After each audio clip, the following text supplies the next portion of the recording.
I'm going to reflect to what happened in 2011, later on my statements.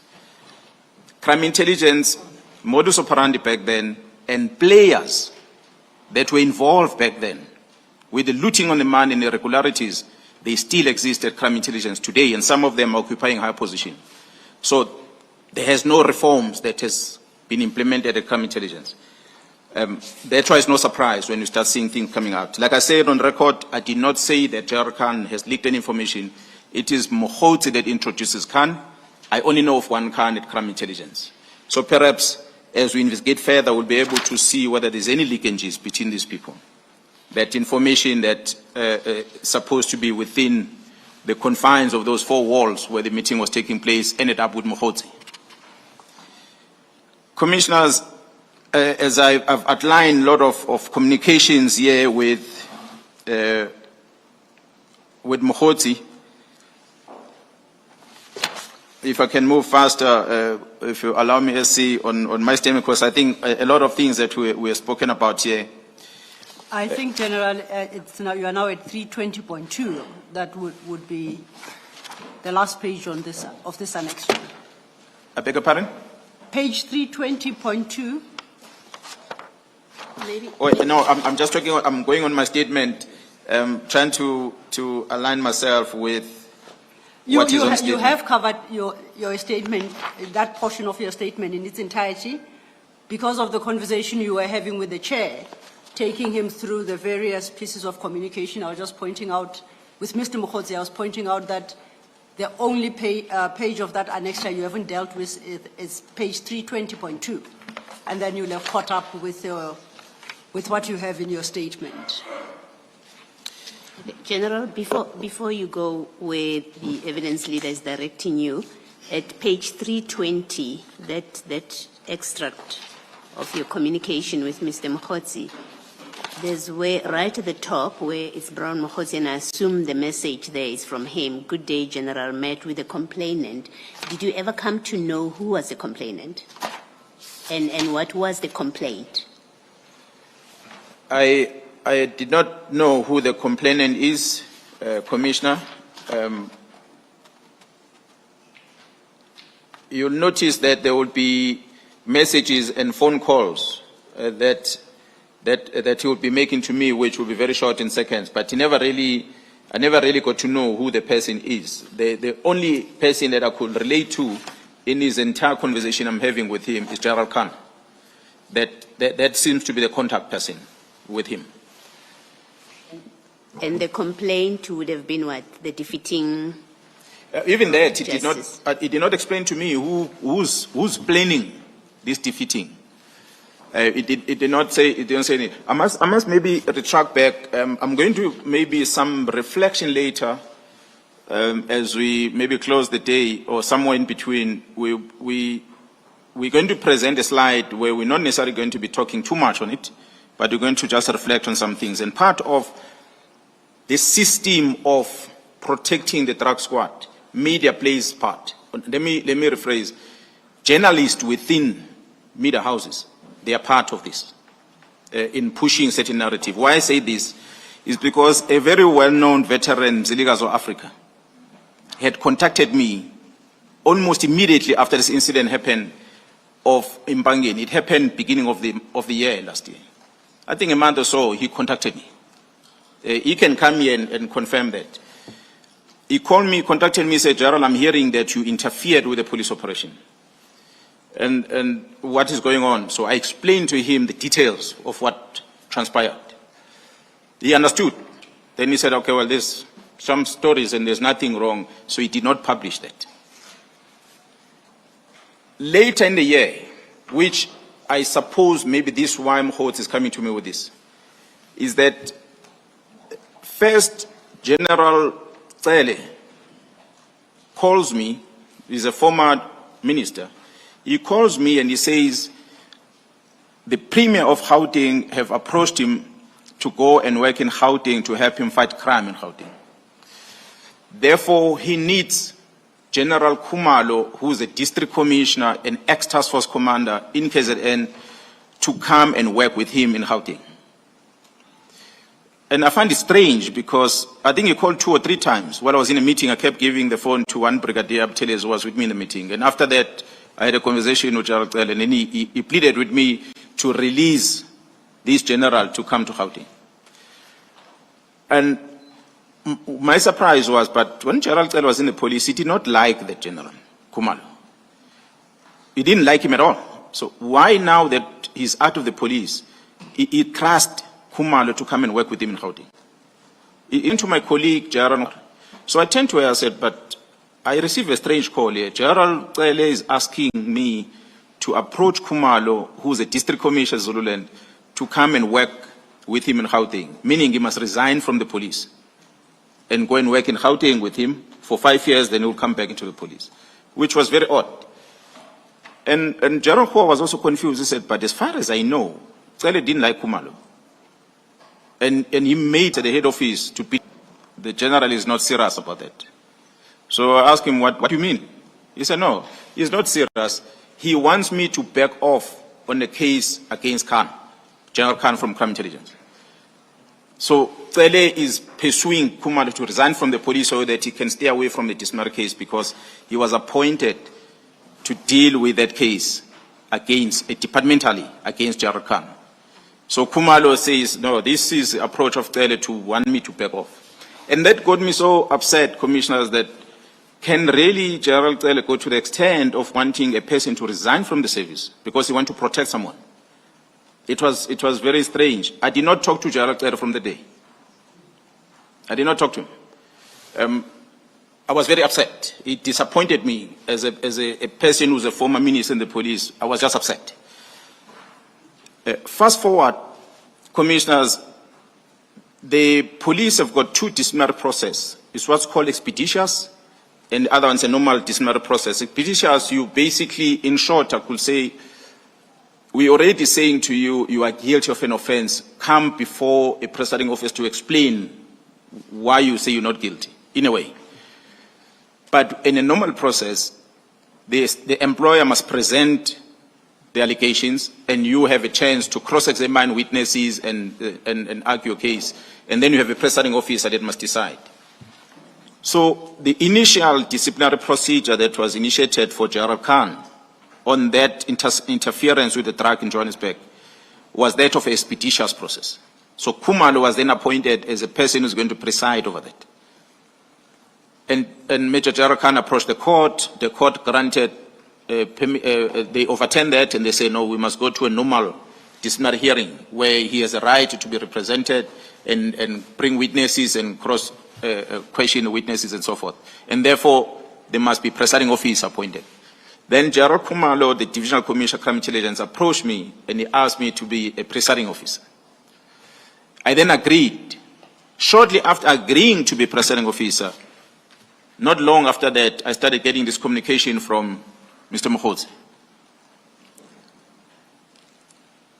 But at that time, I'm not understanding as to what this communication, what is the background of this communication. But he started communicating these things to me. That's why he throws General Khan's name in it. And later, I think, I cannot remember exact date, I think it will have been the beginning of the year, I received an inquiry. Actually, I received a phone call from the very same journalist, Mzilazo Africa. His call was, you remember the story I asked you about of what happened in Bangin? I said, yes. He said, but my colleague has just approached me, confronted me about that story and is asking him, why didn't he publish the story? And he said, no, but there was no story there. I listened to this thing and it just didn't make sense. Somebody is trying to peddle and frame Jerome Kwans for nothing, so I didn't publish this. And in his own words to me, Mzilazo Africa was, this colleague of his says to him, now I'm forced to publish the story. And Mzilazo found it strange, so he called me first. He said, hey, who did you upset somewhere in the police?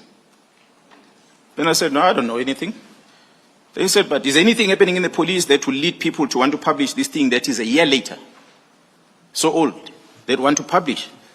Then I said, well, the only thing I know is that I'm going to be presiding over a disciplinary case.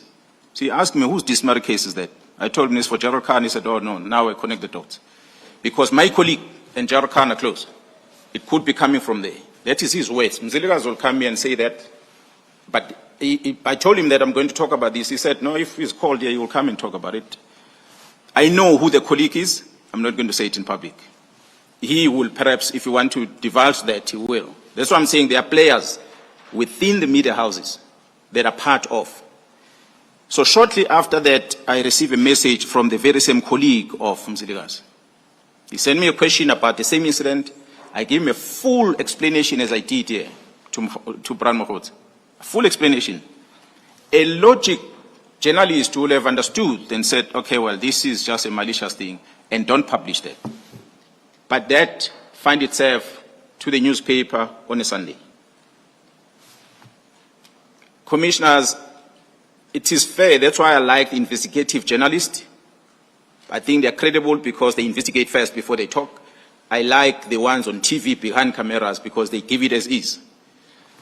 The others that will just get information from others and write it becomes question marks, which what happened to this one. And which Sunday publication was that? I know the name of the journalist. I cannot remember exactly the Sunday, the paper. I don't want to, I might end up being sued if I mention the wrong name here. But I know the name of the journalist, so I can give you the name of the journalist. You said you are not divulging it. Yeah, right, I'll give you the name of the journalist, you'll write, and you'll see the trend throughout, up to now. It's the same journalist that is part of the squad. Well, there are others that are linked with him, but he's the main one. So the story goes out, commissioners, to the newspaper. It's an allegation that was made by Mokgotsi that someone wants to open a case against me.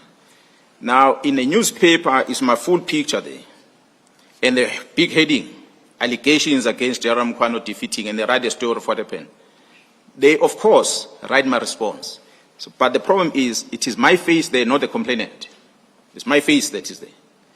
The heading creates question marks about my integrity as a person, as a senior officer in the province. They put my full response on the paper. So a person who reads the paper will get to understand the context of this heading and the story. They will be fine with it. But for you to get into a newspaper, must subscribe, must pay money. Some of us don't necessarily subscribe to papers. But there is social media that is free. Now, on the social media, they take the heading because you are limited on what you write in there. They take the heading of allegations that Jerome Kwanazi is accused of defeating end of justice against a drug dealer at Kalagabusha. And that goes into their media account, social media account. And that which spreads like wildfire because people access it easy. Remember, they don't have a privilege of reading the full report that is on the paper. They are just taking it from this headline. And the picture is painted. Mkwanaz is a bad person.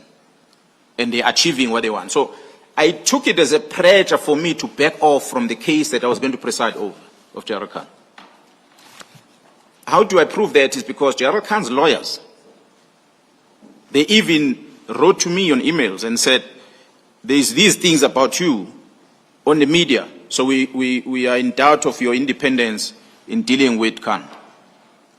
They wrote to me that, and that's what they said on email. So that's when I deducted that, oh, the pressure was for me to back off on this disciplinary case. So what Kumalo told me that they were wanting him to resign because they wanted him to back off on the case. So why will they go all out to try and get us to back off on the case against Gerald Khan? I'm an independent person. Yes, I know Gerald Kumalo is my colleague, but I'm not going to go and go with what Kumalo perhaps might want to do in dealing with Khan. Mine is to follow the policy and the law. So we arrive in a... So you simply responded to the journalist's questions, and you did not engage the journalist on what Africa had said, which was that this journalist was saying they were under pressure to publish the story. You did not engage the journalist on that. No, I didn't. I didn't engage the journalist, Commissioner. I only gave a full response on the question he asked me. Gave a full response. He took that response as is to the paper. But the problem is, my photo and everything is there. So the damage is going to be there either way. Whether I'm responding, but my face is already on the paper. And on the social media account, that short summary of it, it's the one that is trending. Not the full response that I provided. It's not there on social media. So, which means they achieved what they wanted. Paying me a bad person. And you can Google, you'll find me protecting criminals, drug dealers of Kalagabusha. It's there. And Which those captions usually attract me to stories, but when I scroll down, I can't read because it requires that I be a subscriber. Which most of the time I'm not. The same as me, Commissioner. Majority of the people in the country, they don't necessarily subscribe to papers, but they rely on that first caption and makes a story. Maybe 2 days later, they put a full story when it's old. Then you can read it without having to pay. But it's all news by then. So, and I could see that the whole idea was just, let's tarnish this man's image. And that's all. So that's what they did. They created the doubt. So fast forward, the disciplinary case comes, and I believe I was fair to Gerald Khan. Despite the allegations that came from IPID, I still protected his rights. I allowed him to bring his lawyers in there. I sat and I listened to the evidence that was provided. The very same Gerald Kumalo that was asked to resign was representing the employer. Gerald Khan had his legal team, and there were witnesses that were brought to come and testify. I could not find a single wrong that Gerald Khan has done. In actual fact, I even said there in my own words that the SAPS owes Gerald Khan for what he did, because Gerald Khan stopped police officers that came to collect drugs under the person who was the head of traffic Gauteng. They came to collect a consignment of drugs from the truck that arrived in Germiston, and they wanted to get drugs from there. And the people that are owning the truck company, they said, no, you're not going to take these drugs, search this truck from here, follow it to the final destination, which is in Eratin, which is a West Rand. So 2 police officers, 1 Johannesburg traffic, and 1 captain from Zongezizwe, they followed the truck until it arrived at Eratin, and they were accompanied by 3 members from Pretoria who traveled all the way there. 1 from organized crime, 2 from the dog unit. And they all said they were coming to search the truck, and they actually offloaded the consignment from the truck, which was drugs, in bags. They took this thing and they loaded in a police car. Luckily, the lady that worked in that company contacted 10111. 10111 called Boysen police station. Boysen vehicle came there, and then there was a conflict between the police when they discovered that these policemen who say they're running these operations, they're already removing this consignment from the truck, they're loading it in a police bag. So these policemen asked, but this is a crime scene. Why are you taking this thing from here to here? If you're saying it's drugs, we have not even opened the bags. How do you know?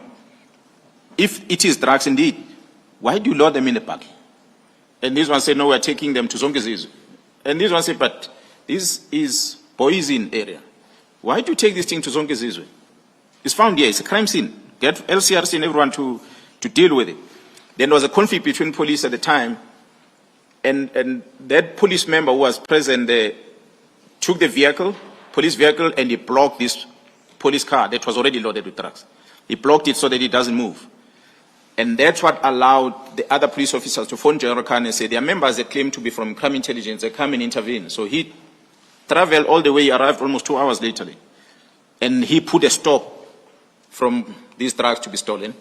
He phoned DPCI, he phoned the local provincial crime intelligence. They came and he took over the scene and he left. But it was then strange as to how do you blame Khan for that? Because he stopped the people that wanted to steal drugs. He stopped it. So he was in a good space at the time, so I couldn't fault him. But that, Commissioners, doesn't take away the fact that Mokgotsi says Khan will brief me about secret information that I discussed in the presentation. So while I'm having this belief that Khan has got to do with leaking of the information in there, perhaps according to Mokgotsi, but on the disciplinary part where Khan was accused of drugs, he did not do anything wrong. So if I had that bad intention against Khan, I would have dismissed him.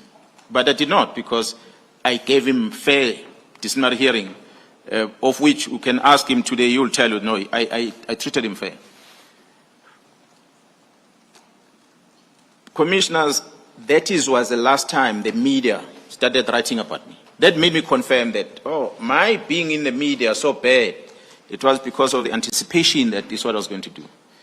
And in actual fact, after that, I even received a message from Honorable Adams in Parliament who said, no, you good cop, you did well. Which I find strange. But nonetheless, we proceed with the presentation, Commissioner. I don't want to bore you with anything. I'm just reflecting to some things that we're dealing with as we are trying to bring you closer to why we are putting these names together and the picture that we're trying to paint. General, before you move on, I think Commissioner Khumalo would like to pose a question to you. Thank you, Mokgotsi. General, for my benefit, in paragraph 197 of your statement, because MK17 is a communication between you and Mr. Mokgotsi starting from the 30th of September to the 2nd of October, 2024. I'm just trying to establish when that conversation with Mr. Nkabinde happened and what was the nature of the conversation. Okay, Commissioners, I might have placed this paragraph like this, but Brown contacts me and he tells me about him with the minister and all that. Immediately, that day, I called Nkabinde. Because I wanted to establish. This is last, in September, somewhere about October. That's when I phoned Nkabinde to ask, but who is this gentleman? And Nkabinde said, no, Brown is a friend of the minister, but is not employed in the department. Because I will assume if he's employed, there is an advisor of the minister, legal, and Nkabinde will have records. But Nkabinde said, no, he's not employed in the police, but he's close to the minister. So I had no reason not to believe Nkabinde, because that's what he told me. And I actually asked Nkabinde to send me Brown's number. He did send me the number to confirm it's the same number that I have. That's why I went to verify that is it registered under Brown's name. So you say you also got the same number from the minister's chief of staff? That's exactly. The chief of staff gave me the same number. So, General, if I may, because Commissioner has led you to that point, that would have completed MK17. But if I can ask us to take a step back for the sake of completeness and deal with the last piece of MK17, that communication between yourself and Mr. Mokgotsi, and I take it that perhaps might just take us to tea, so when we come back, then we progress his statement, and technically that would be from 199. Just to recap, General, you had dealt with what's on the screen now.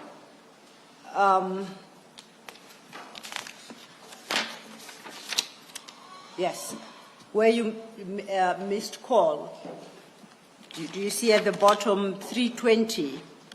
It ends with a missed call and a start of congratulations, you are going to a safe country or something, or to save the country.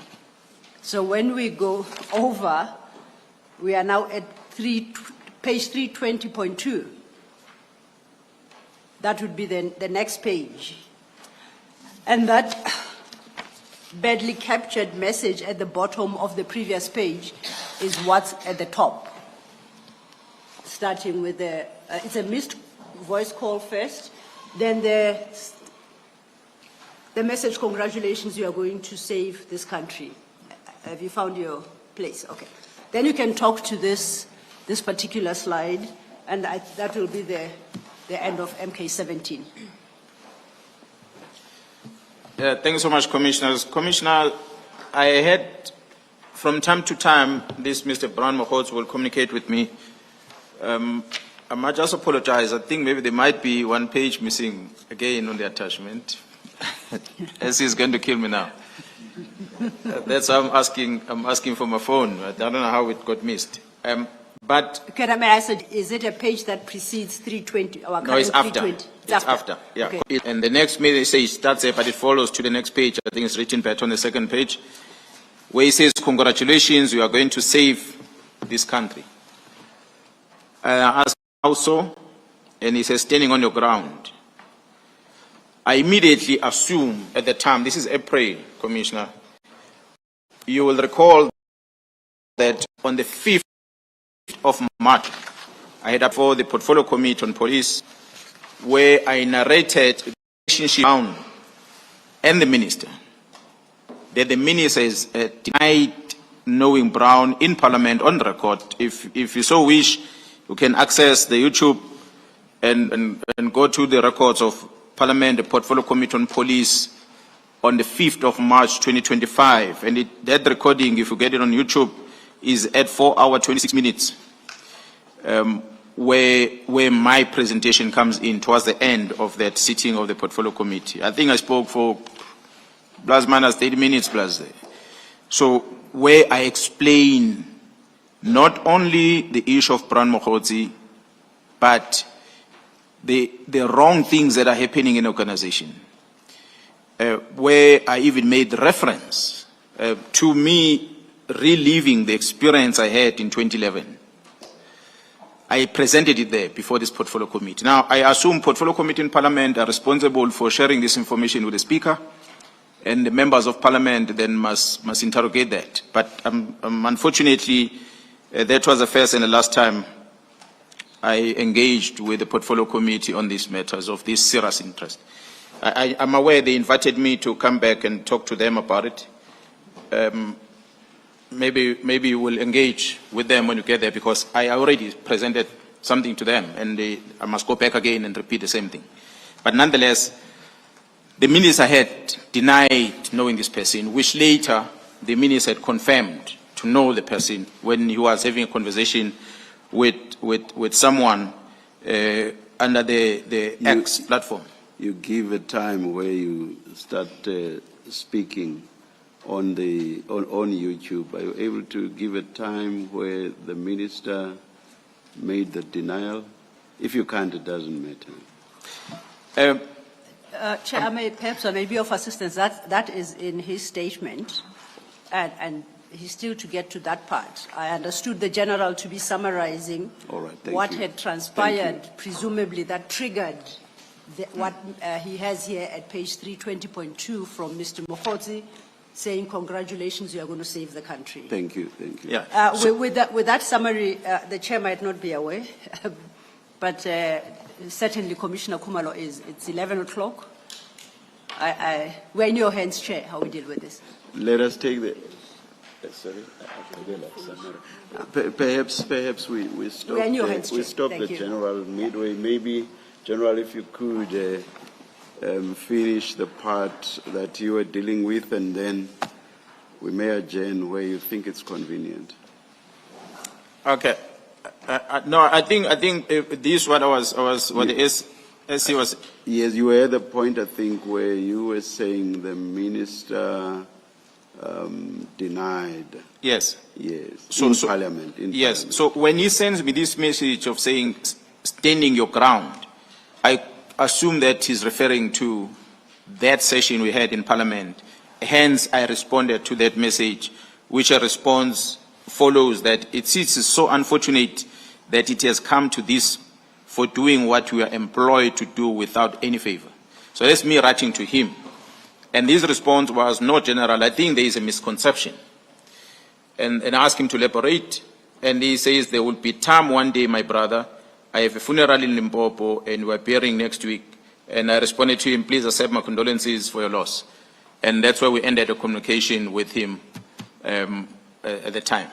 So that's why I said, fast forward to that. There's other, maybe during the break, we might want to make copies of that, which then comes in later up until July. Thank you. Let's take the adjournment now and resume at 11:15. Thank you, Chair. 11. Nothing. Sure, I would do honestly.